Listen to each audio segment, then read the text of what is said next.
आजकल अधिकांश मैंने देखा है कि जो नौजवान पीढ़ी है वो अपने घर से बाहर परदेश में कमाने के लिए जाते हैं और कोई परदेश में जाकर के अपना कार्य करता है, तो कोई मेहनत मजदूरी करता है, तो कोई बिजनेस करता है, तो कोई कंपनी में काम करता है, तो कोई फैक्ट्री में काम करता है। जो लोग फैक्ट्री और कंपनियों में काम करते हैं उन्हें हफ्ते में एक दिन की छुट्टी मिलती है।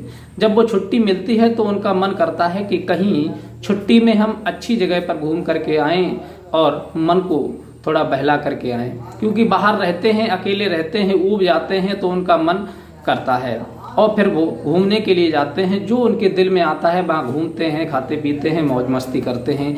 एक लड़का काफ़ी दिन से दिल्ली रह रहा होता है और वो फैक्ट्री में काम करता है। उसे एक दिन की जब छुट्टी मिलती है हफ्ते में, तो उसने विचार किया कि आज मैं कहीं घूमने के लिए जाऊं जिससे मेरा मन बहल जाएगा। काफ़ी दिन हो गए हैं मुझे यहाँ रहते हुए, अकेले ऊब गया हूँ। तब वह विचार करता है कि आज मैं कोठे पर जाता हूँ, दिल्ली के जीबी रोड कोठे पर, और वहाँ एक सुंदर सी लड़की के साथ टाइम बिता करके आऊँगा। ये विचार करके वो लड़का वहाँ से निकल जाता है और दिल्ली के जीबी रोड कोठे पर वैश्यालय में पहुँच जाता है और वहाँ जो कोठे की मालकिन होती है वैश्या, उससे जाकर के कहता है कि आपके कोठे की जो सबसे सुंदर लड़की हो, जो सबसे अच्छी लड़की हो, आप उसको मुझसे मिला दीजिए, मैं उसके साथ कुछ टाइम बिताना चाहता हूँ। वो वैश्या कहती है कि अगर आप कोठे पर कुछ टाइम बिताना चाहते हैं तो ये एल्बम रखी हुई है, आप देख लीजिए, जो आपको सबसे सुंदर लड़की दिखे आप बता दीजिए, मैं उसका रेट बता दूंगी और फिर आपको कमरा नंबर बता दूंगी। वो लड़का उस एल्बम को लौट करके देखता है तो उसे एक बहुत सुंदर लड़की दिखाई देती है और फिर वह कहता है कि आप मुझे इस लड़की के पास पहुंचा दीजिए, ये लड़की मुझे चाहिए। वो लड़का कहता है कि मैं 500 रुपये एक्स्ट्रा दे दूंगा, लेकिन इस लड़की से मुझे मिला दीजिए। कोठे की जो मालकिन होती है वो कहती है ठीक है, आप 22 नंबर कमरे में चले जाएं, वहां पर ये लड़की आपको मिल जाएगी। वो लड़का पैसा जमा करने के 22 नंबर कमरे में जब पहुंचता है तो देखता है कि कमरे के अंदर एक शॉर्ट कपड़े पहने हुए मॉडल टॉप की लड़की श्रृंगार की हुई बैठी हुई होती है। और फिर वह जब कमरे में प्रवेश करता है और कमरे में जाकर के जब वो लड़की की तरफ देखता है, लड़की उसकी तरफ देखती है, तो दोनों एक देख करके एक दूसरे को चौंक जाते हैं, घबरा जाते हैं और तन पर पसीना आ जाता है। आखिर वो एक दूसरे को देख करके क्यों घबरा गए, क्यों चौंक गए, ये पूरी सच्चाई जानने के लिए आप इस वीडियो को अंत तक जरूर देखते रहें। नमस्कार, प्रणाम, मैं हूँ रितेश कुमार। स्वागत है पुनः एक बार फिर आप सभी का। साथियों, ये घटना 2017 की है। सीतापुर में एक सौरभ नाम का लड़का अपने परिवार यानी फैमिली के साथ रह रहा था। उसके घर में जो पत्नी थी बड़ी संस्कारी थी, जिसका नाम निशा था। सौरभ दारू की लत थी उसके अंदर, वो कभी कभी दारू पी लेता था और पति पत्नी के बीच में विवाद हो जाता था। उन दोनों के बीच में जब विवाद बढ़ जाता है तब वह निशा जो होती है सौरभ की पत्नी, वो घर से निकल करके बाहर चली जाती है और एक जगह पर जाकर के बैठ जाती है। तभी उसके पास में एक व्यक्ति आता है, उसी के जान पहचान वाला होता है, निशा का जान पहचान वाला व्यक्ति उसके पास आकर के कहता है कि आज तुम इतनी उदास कैसी बैठी हो, आखिर बात क्या है, किसी ने कुछ कह दिया, क्या बात है। तब वो कहती है कि मैं अपने पति को रोज समझाती हूँ कि दारू मत पियो, लेकिन हमारे पति दारू पीना मानते नहीं और घर पर आकर के लड़ाई झगड़ा करते हैं, हमारे साथ मारपीट करते हैं, बदतमीजी करते हैं। मैं कहाँ तक सहन करूँ, मुझे लगता है कि मैं इनसे दूर हो जाऊं और कहीं कमाने लगूं, जिससे टेंशन भी कम रहेगी और इनकी दारूबाजी से और इनकी विवाद से भी बची रहूंगी। वो व्यक्ति कहता है कि अगर तुमको कमाने जाना है तो तुम चुपचाप मेरे साथ चलो, दिल्ली चलना पड़ेगा, मैं वहां पर आपको लगवा दूंगा और अच्छी आपको सैलरी मिलेगी। 1000 रुपये प्रत्येक दिन मिलेंगे आपको। 1000 रुपये डेली की नौकरी है। वो उसकी बात सुनकर के उस पर विश्वास कर लेती है, क्योंकि वो उसके जान पहचान का था और 1000 रुपये की बात जब सुनती है तो और भी उसके मन में लालच आ जाता है और निशा उस व्यक्ति के साथ में अपने पति को बिन बुलाए वहां से चली जाती है। और वह व्यक्ति जो होता है वो फ्रॉड होता है और वह ले जा करके एक अपने कमरे पर रोकता है जहां पर वो रहता है और जाकर के अपने कमरे पर उसे रोक देता है। कहता है कि तुम यहाँ 1-2 दिन रुको, मैं तुम्हारे जॉब की व्यवस्था कर करके फिर आता हूँ, फिर तुम्हें जॉब पर लगा दूंगा। वह लड़का वहां से जाता है और दिल्ली के जीबी रोड यानी वैश्यालय कोठे पर पहुंच जाता है और जो कोठे की मालकिन होती है कोठा नंबर 56 पर जाकर के उससे बात करता है कि मैं आपके लिए एक बहुत सुंदर लड़की लेकर के आया हूं, अगर आपको जरूरत हो तो। वो कहती है ठीक है, हमें तो यहाँ जरूरत पड़ती ही रहती है, आप कितना पैसा लेंगे और वो लड़की हमें दिखा दीजिए। तब वो कहता है कि आपके कोठे पर इतनी कोई सुंदर लड़की नहीं है जितनी सुंदर मैं लेकर के आया हूं, लेकिन आपको पैसा ज्यादा देना होगा। वो वैश्या कहती है कि पैसा तो मैं आपको दे दूंगी, लेकिन आप अपनी कीमत बताइए। वो कहता है कि मैं 1 लाख रुपए लूंगा। वो कहती है ठीक है, मैं 1 लाख रुपए आपको दे दूंगी, लेकिन पूरा पैसा जब दूंगी जब मैं लड़की को यहाँ पर देख लूंगी तब। वो 5-10 हजार रुपए दे देती है और कहती है कि तुम लड़की को लेकर के आओ, उसके बाद मैं शेष बचा हुआ पेमेंट आपको कर दूंगी। वो लड़का वहां से जाता है और उस निशा के पास पहुंचता है जिसे वो अपने साथ नौकरी का झांसा देकर के लाया था, और उससे कहता है कि तुम्हारी नौकरी की व्यवस्था हो चुकी है, तुम मेरे साथ चलो। निशा तत्काल उसके साथ चल देती है और वह कोठे पर ले जाकर के कोठा नंबर 56 पर पहुंच जाता है और फिर उससे कहता है कि आप यहीं आपको नौकरी करनी है, क्योंकि वहां पर जब वो निशा पहुंचती है तो देखती है कि वहां बहुत सारे ग्राहक इधर से उधर आ जा रहे थे, घूम रहे थे, और वहां छोटे छोटे कपड़े पहने हुए लड़कियां श्रृंगार कर रही थीं। कुछ लड़कियां कमरे में जा रही थीं, कुछ लोग उन्हें लेकर के कमरे से निकल रहे थे। ये सब दृश्य देख करके निशा समझ तो रही थी कि यहाँ जरूर कोई गड़बड़ है, कोई ना कोई घोटाला जरूर है, मुझे गलत जगह पर लाया गया है। लेकिन कुछ देर के बाद में तत्काल पैसे लेकर के वहां से निकल जाता है और वो वहीं रह जाती है। तब वो कोठे की मालकिन उससे कहती है कि ये वैश्यालय है, कोठा नंबर 56 दिल्ली का जीबी रोड है, और तुम्हें यहाँ पर रह कर के काम करना होगा, कस्टमरों को खुश करना होगा, और जैसा मैं कहूंगी वैसा तुम्हें करना होगा। वो कहती है कि मैं ऐसा बिल्कुल नहीं करूंगी, मैं तो यहाँ नौकरी के सिलसिले में आई थी। वो कहती है वैश्या कि तुम्हें नौकरी का सिलसिला नहीं, भूल जाओ, तुम यहाँ जो लड़का तुम्हें लेकर के आया वो मुझे 1 लाख रुपए में तुम्हें बेच करके गया है, अब तुम्हें वही करना होगा जो मैं कहूंगी।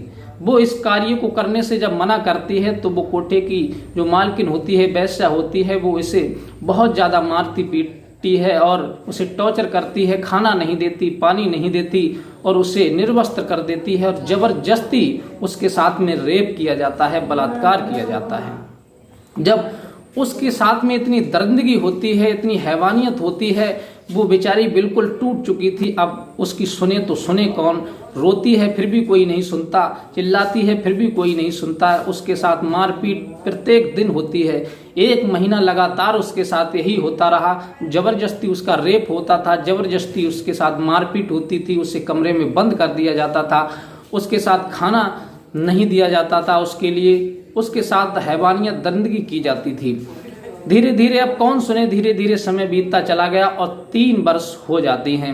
इधर जब सौरभ लौट करके बाहर से जब उसका नशा उतरता है तो वो अपने घर आकर के देखता है और अपनी पत्नी को ढूंढता है, तो उसकी पत्नी जब दिखाई नहीं देती तो वह अपनी पत्नी को अपनी ससुराल में फोन करता है, कहीं यहाँ तो नहीं निशा आई है। ससुराल वाले कह देते हैं यहाँ नहीं आई, और आस पड़ोस में तलाश करता है, रिश्तेदारी में तलाश करता है। जब निशा का कहीं पता नहीं लगता वो परेशान हो जाता है, मजबूर हो जाता है। कुछ दिन रहने के बाद सोचता है कि अब मैं घर पर रह कर के क्या करूंगा, अब मैं भी दिल्ली चला जाता हूँ। वो जाकर के दिल्ली रहने लगता है और एक फैक्ट्री में काम करने लगता है। तब उसे उसके एक दोस्त ने, गांव का जो लड़का उसका करीबी था, वो एक दिन कोठे पर घूमने के लिए गया था।